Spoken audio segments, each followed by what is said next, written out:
Hello, I am Sydney, and I will be sharing how I was able to do the English in the UK trip for my grade 11 English course with Edutravel. My mom was able to find the Edutravel website through my school board website. Edutravel works with both the public and Catholic board across Ontario. This is what the homepage would look like. As you can see at the top, there are the summer programs and the March break programs posted. So this is exactly what is offered when you book a course. So the teachers and administrators and the Edutravel education guide, there will always be teachers there to help their child with any questions with any of the classes. For example, with mine, there was always at least one work period at every hotel that we went to. Speaking of hotels, airfare and transportation, breakfast and dinners are all included and paid for once you book and pay for your course. The sightseeing and any tours that you would be going on are also paid for. The only thing that you would have to worry for is your lunches and your spending money. This shows most of the March break programs that are coming in 2024. So there is fashion in New York, hospitality, tourism in Orlando, art history in Europe, and Bon Appetit in Europe, and many more.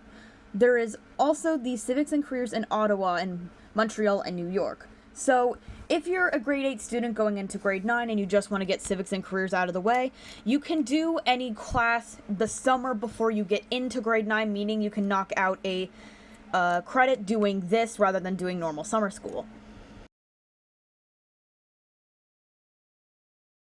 Here are the Summer July programs. As I mentioned before, you can do some of these in the summer before you go into grade 9 if you would like. And some options are This is America, the Biology in Fiji, Civics and Careers once again, and Discover Italy. And these are the 2024 Summer-August programs. So there is Biology in Ecuador and the Galapagos, Civics and Careers once again, and if you've seen a few of them, a few are also offered in French. So if you want your child to stick with like the core French or French immersion, those are definitely options. Then you can see at the bottom the English in the UK, which is the one that I in fact did and we'll be going over a little later. Live info sessions. So on February 22nd, there was a live information session that covered all courses for every grade, from grade 9 to grade 12, for the upcoming March break and summer. It would include the cost of each course and all the dates. Then once you register into an actual course, there was a info session for that course specifically that would go over all your work and also your itinerary. So as you can see here, I was having to fundraise for my course because for the English in the UK one, the teachers recommended that you would have at least $500 pounds, since that was the UK currency, for spending money. So I ended up fundraising with Epicure boxes, which is just some spices, and if you wanted to, people could also donate the food boxes to our local food bank, West Lincoln Community Care, so that they would also be supporting them and also myself. This is a parent portal post. Parent portal is something that your parents can use so that they can see updates on their child. The teachers update it daily, explaining exactly where they're going, for example, if they're moving from one city to another, or what they did that day, for if they did like a tour or if they saw a certain play. It also gives you email contacts to anybody part of Edutravel in case you need to. The slideshow that is shown is for the information specifically for the English in the UK trip. As I said before, just covered the dates for the trip and also your itinerary. These are the assignments I had to do before, during, and after my course, and you're able to see these on your online course that the students get access to once you register for a course and it's up and running. These are just a few pictures that my grandmother took when we ended up heading over to the airport in Toronto to meet up with the rest of Edutravel and get on the plane. For the plane ride to the UK, we left Toronto around 10:45 p.m. and arrived at 10:45 a.m. local time, but 5:45 a.m. Smithville time. It was about a 7-hour flight, and there's a 5-hour time difference between the UK and Ontario. This was just a post sent to the parent portal thing that I mentioned earlier, telling all the parents that all the students and the teachers arrived in London safety and with all their luggage. On the first day, it was go, go, go, so that we could all get used to the time difference, and we were on a tour and ended up seeing Buckingham Palace, and we got a few pictures outside the palace.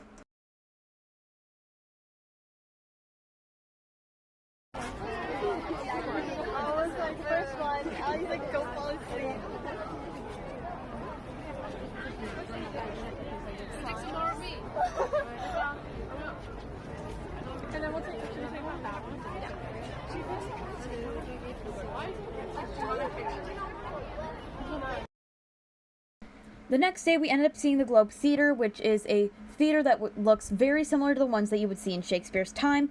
The book that has all Shakespeare's plays in it, and if I remember correctly, the tour guide that ended up telling us that 3 of Shakespeare's plays would have been lost to time if they did not have copies of those books. As you can see, I am right up close to the stage in the theater, so back in Shakespeare's time, you were able to pay for a standing ticket rather than seating one, and you would be able to be right up close to the stage and watch the whole performance. On our way home from dinner that day, we ended up stopping by Big Ben just to sit and relax our legs. As you can see, that Big Ben is a big clock tower in London. These are 2 group photos that were posted to the parent portal so that the parents could see what was going on, and these 2 photos were taken by some of the teachers.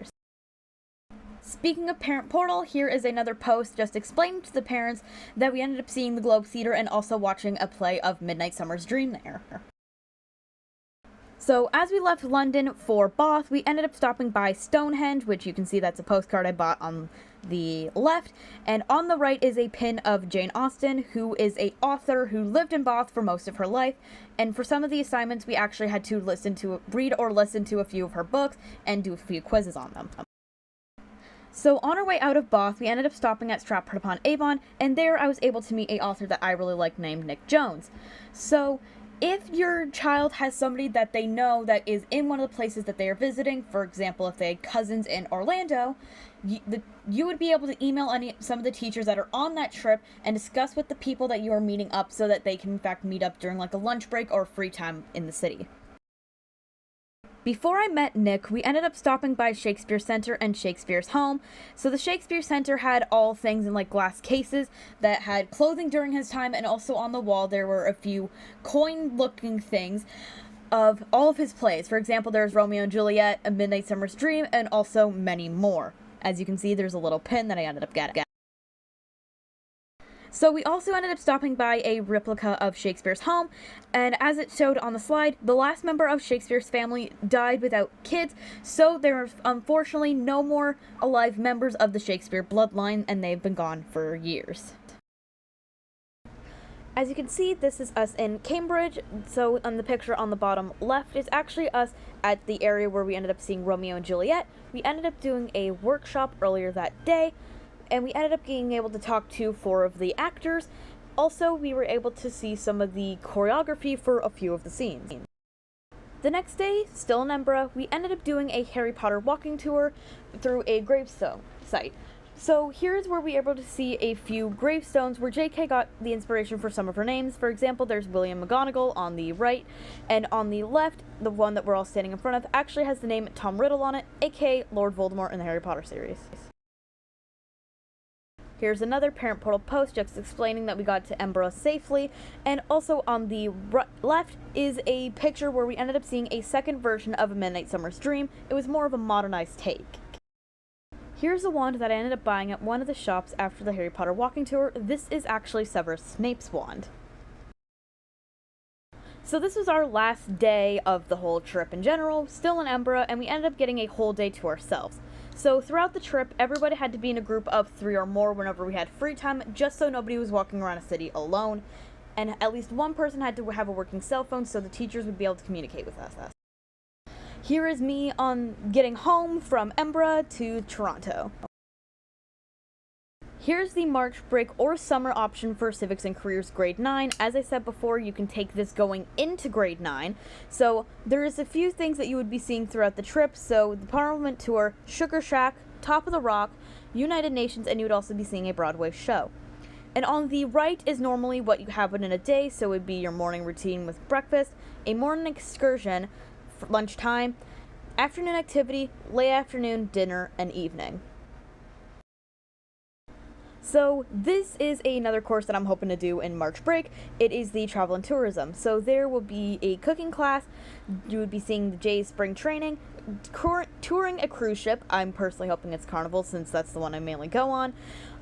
You'd customer service work, and you would also be going to Universal Studios. The routine for the day is the exact same thing as the other course, and don't forget you will have to be doing some work, but in the evenings there's always a work conference so that you can get your work done. So here you can take a picture if you'd like, so you would be able to get the email confirmations. If you have any questions, you can email somebody who works at Edutravel, and also my mom if you have any questions, parent to parent. And at the top is the website. I hope this video answered all of your questions, and I hope your children have fun doing their credits abroad.